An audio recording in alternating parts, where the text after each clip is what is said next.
Située à Matam, Carrefour Constantin, la SOGAM reste au cœur de vos préoccupations. Comme toujours, la SOGAM vous accompagne dans la pérennité de vos entreprises et couvre vos risques toutes branches d'assurance confondues. Entreprises et particuliers, la SOGAM, fidèle à sa devise de mieux vous assurer, met à votre disposition l'expertise d'un personnel expérimenté. Avec des produits divers d'assurance, la SOGAM est forte de la collaboration des meilleurs réassureurs africains et mondiaux. Faites confiance aux pros de l'assurance, rejoignez la SOGAM. Vous assistez dans les démarches et régler rapidement vos sinistres demeure notre credo. À la SOGAM, nous avons les solutions. Confiez-nous vos problèmes. Confiez votre patrimoine aux professionnels. SOGAM, l'assurance d'être mieux assuré.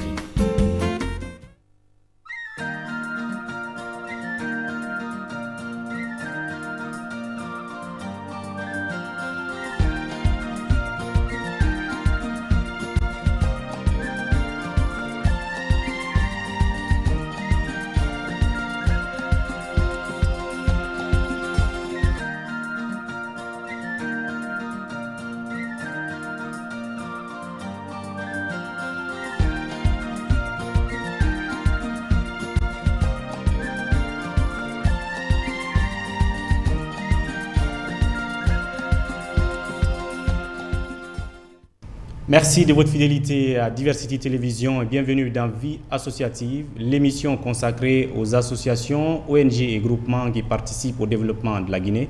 Aujourd'hui, nous irons à la découverte d'une autre ONG qui s'implique aussi dans le développement de la Guinée. Il s'agit notamment de l'ONG CNRJ Guinée, entendez par là Cercle National de Réflexion sur la Jeunesse, branche Guinée. Alors, sur ce plateau, je reçois deux leaders de cette ONG, notamment M. Eric Tchédé, qui est le président de la dite ONG. Bienvenue, M. Eric. Bonsoir à vous, monsieur le journaliste. Avec lui sur ce plateau, M.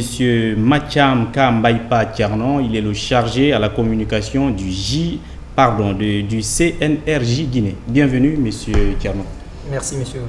Alors, rapidement, nous allons commencer par savoir qu'est-ce que c'est le Cercle National de Réflexion sur la Jeunesse, branche Guinée. Sur ce, la première question serait de nous faire comprendre l'historique de cette ONG.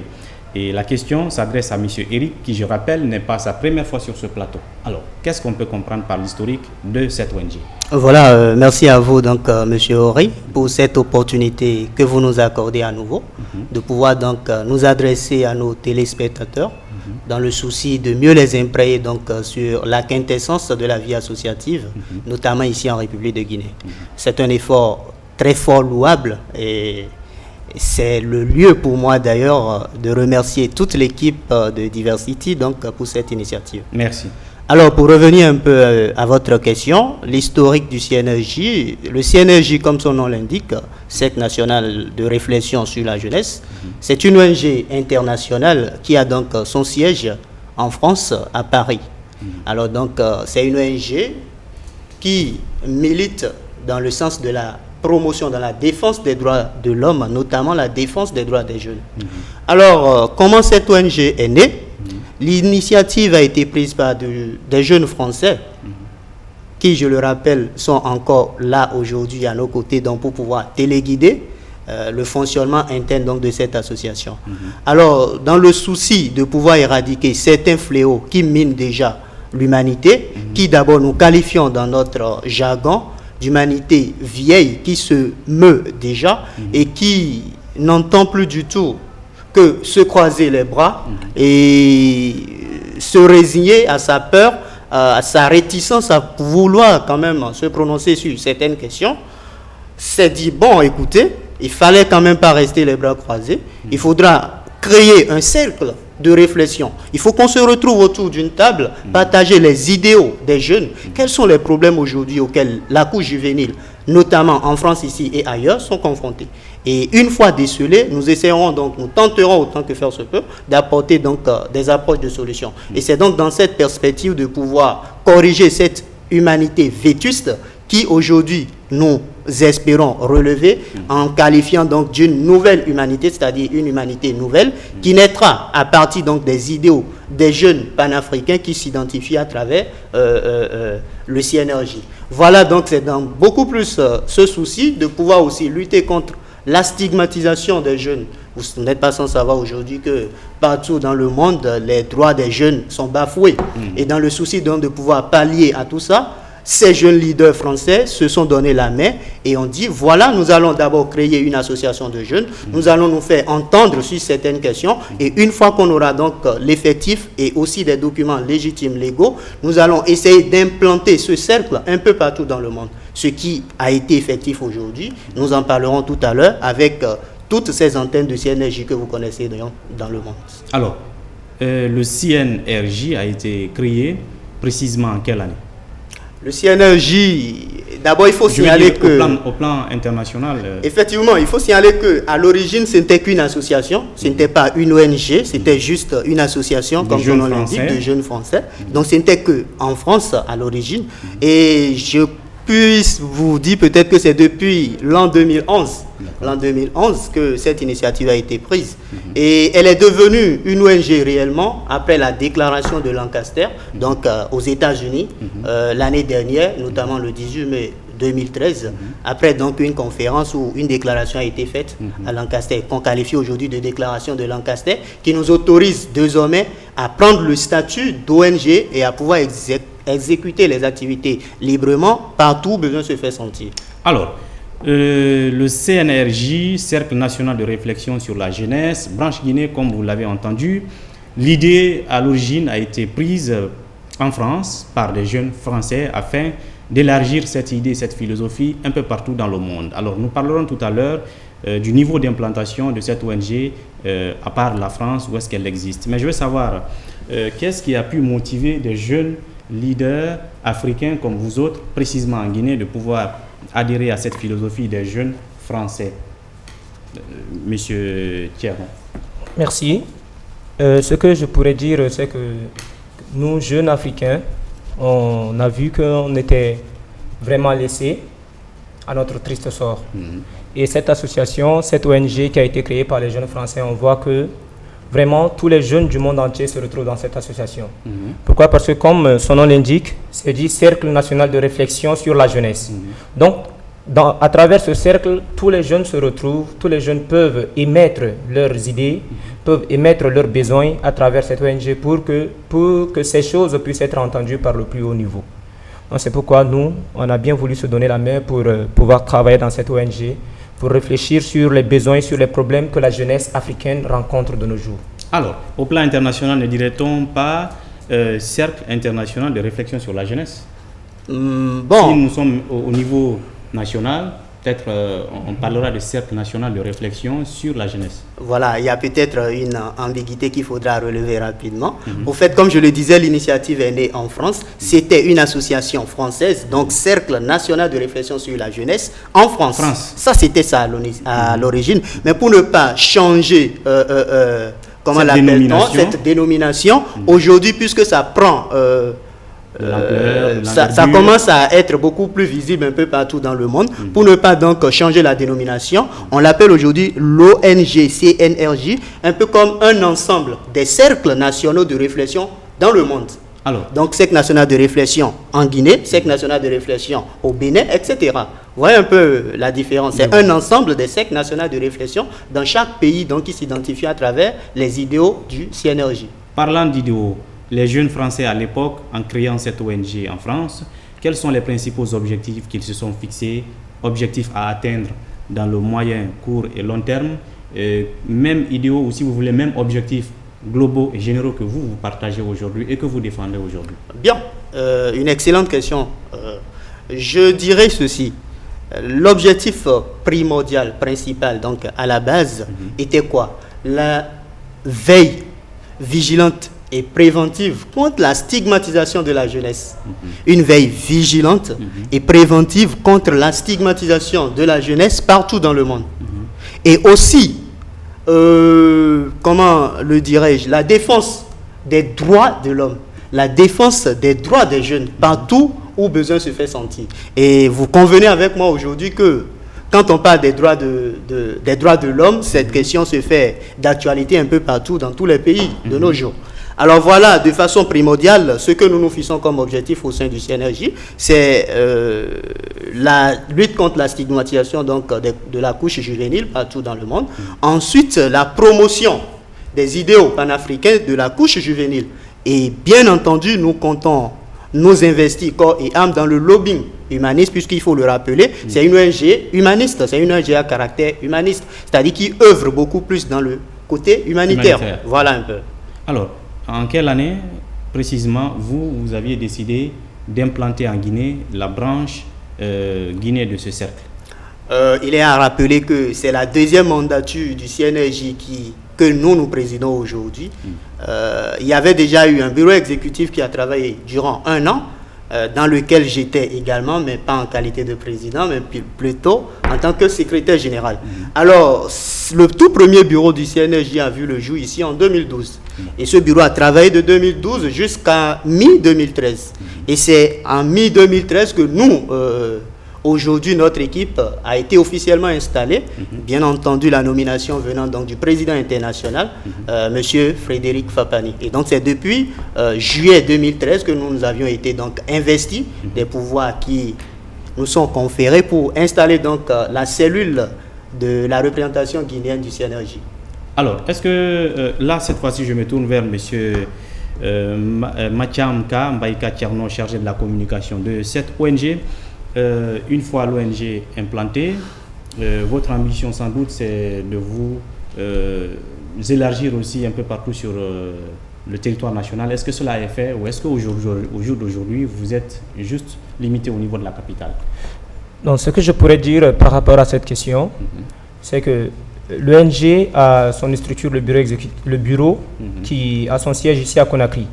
Mais un peu partout à l'intérieur du pays, il y a des membres, qu'on peut dire, qui sont représentés partout dans le pays. Mais le bureau qui dirige l'ONG, le bureau central est ici à Conakry. Alors, une fois les objectifs dégagés, vous avez fait pratiquement 2 ans d'existence sur le terrain.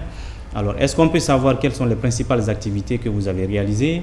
Comme vous l'avez si bien dit, pour prévenir toute action visant à la stigmatisation des jeunes, pour aussi défendre les droits de l'homme en général, mais aussi le respect des droits des jeunes en Guinée. Voilà, je rectifie rapidement, nous n'avons pas encore fait 2 ans. Juillet 2013, alors, 1 an, avril 2014, donc disons que nous sommes en train de tendre vers 1 an environ, puisqu'on a été investi depuis juillet 2013. Alors, permettez-moi de vous dire ceci, depuis juillet 2013 qu'on a été installé, nous avons mené des activités qui ont bien sûr réussi grâce donc à l'implication personnelle de tous les membres donc à la base de l'association, également des activités qu'on a bien voulu mener et qui malheureusement ont échoué. Échoué pourquoi? En 2013, quand nous étions venus, notre tout premier projet portait donc sur un projet dénommé déploiement donc des jeunes sur toute l'étendue du territoire national dans le cadre de la couverture des élections législatives dernières. Qui vous souviennent que les élections étaient initialement prévues pour début septembre 2013. Et donc, dans ce cadre, le CNRJ a monté un projet digne de ce nom où on devrait déployer 100 membres dans toute l'étendue du territoire national pour l'observation, dans le cadre de l'observation électorale. Ce projet, malheureusement, n'a pas pu voir le jour pour 2 raisons. La toute première raison, le manque de financement.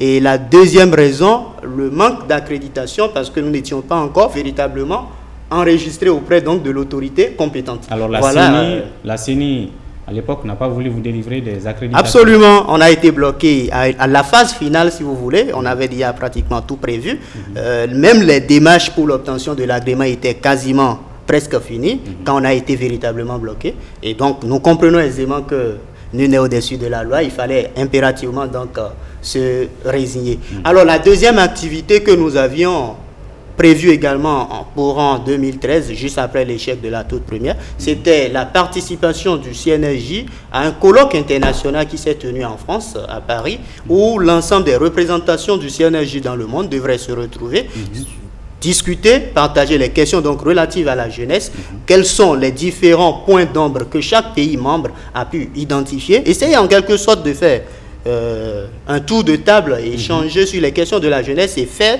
des perspectives pour l'avenir, des approches de solutions pour les différents représentants du CNRJ. Ce projet également a été monté et déposé auprès des partenaires, mais malheureusement là également, nous avions échoué pour une seule raison. L'ambassade, ou comment l'appelle-t-on, de la France en Guinée. L'ambassade de la France n'a pas bien voulu nous délivrer les visas parce que c'était quasiment la fin d'année et on nous a fait tourner en rond pendant plusieurs séances. Finalement, on a compris que, bon, ils n'étaient pas prêts à nous délivrer donc les visas, bien qu'ayant présenté tous les documents légitimes, légaux, nous autorisant donc à être... Et l'invitation que vous Bien sûr, avez l'invitation. envoyée. On a adjoint donc à l'ensemble des documents les différentes invitations avec les noms des différentes personnes membres du CNRJ qui devaient prendre part donc à ce colloque. Bien qu'ayant donc monté tout ce document et déposé, on a été déçu de constater que l'autorité avait décidé autrement. Entre-temps, on nous renvoyait vers une représentation au Sénégal où on devrait prendre un certain nombre de renseignements, les appels sur les appels. Bref, on nous faisait comprendre que c'était déjà la dernière phase, c'était la fin d'année et qu'aucune délivrance de visa n'était possible. Voilà la raison pour laquelle la deuxième activité également n'a pas pu voir le jour. Et donc le CNRJ n'a pas donc pu participer comme convenu à ce colloque international, ce qui a été regrettable donc d'ailleurs. Ce qui est très dommage.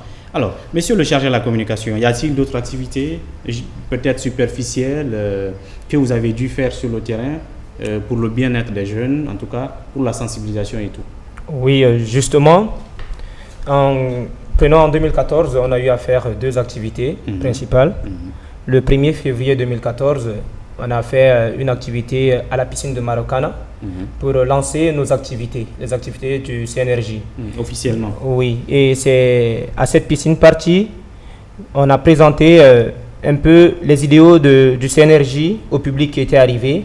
Et c'était aussi, à cette festivité, on a présenté les vœux à tout un chacun et aussi au peuple de la Guinée. Et la deuxième activité que nous avons observée, c'était le 29 mars passé. C'était une activité de lutte contre la corruption en milieu scolaire, une caravane. Et là, c'était en symbiose avec quelques autres ONG, quelques 4 ONG. En consortium? Oui, en consortium. Nous avons formé le COGID. D'accord. Oui. C'est-à-dire Coalition des jeunes intègres pour le développement de la Guinée. Et le 29 mars passé, on a tenu une conférence à Kofi Annan à partir de 9h, une conférence sur la corruption au milieu scolaire. Après la conférence, on a fait une marche caravane de Kofi jusqu'au carrefour Koza pour pouvoir conscientiser un peu le peuple, surtout le corps enseignant guinéen sur la corruption qui mine vraiment la jeunesse.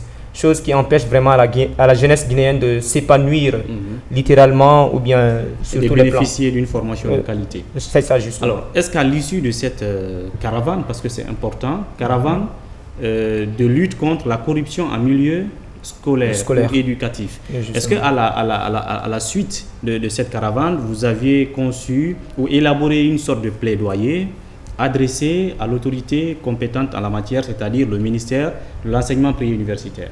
Bon. C'est-à-dire au-delà de la marche, est-ce qu'ils ont reçu quelque chose de votre part? Je veux dire, un document. Justement, nous pouvons dire que le jour J, lorsque nous étions en activité le 29 mars, il y avait eu des invités, des représentants de l'État qui étaient là.